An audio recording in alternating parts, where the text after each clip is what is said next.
Did you know that the first act of worship recorded in the Bible led to the first act of jealousy? Today, we explore Genesis chapter 4 verse 2-5. This passage reveals the moment comparison and resentment entered human worship.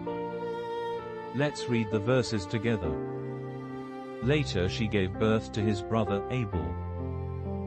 Now Abel kept flocks, and Cain worked the soil.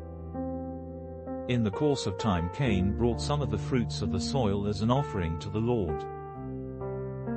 And Abel also brought an offering, fat portions from some of the firstborn of his flock. The Lord looked with favor on Abel and his offering, but on Cain and his offering he did not look with favor.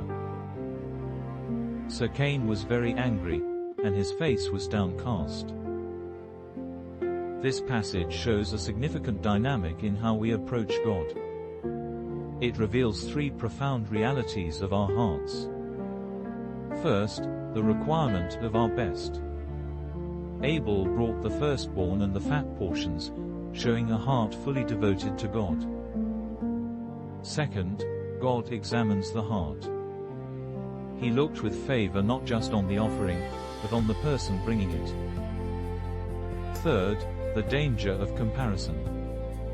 Cain's anger shows what happens when we focus on others' blessings instead of our own relationship with God. So, how does this apply today?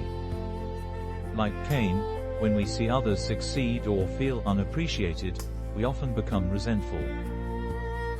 We might hold back our best, become bitter towards our peers, or get angry at God, feeling like our efforts aren't enough.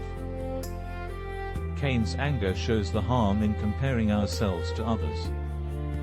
When others succeed, do you feel resentful? Genesis chapter 4 verse 2-5 teaches us that God desires genuine, wholehearted devotion, not just religious duty.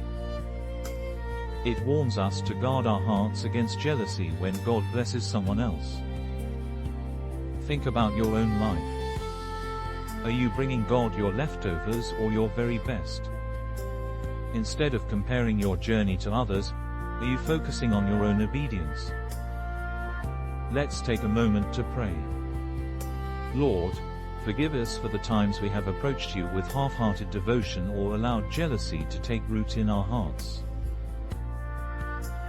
Help us to offer you our very best and to celebrate the blessings you bestow on those around us. In Jesus' name, Amen. If this video helped you, share it with a friend.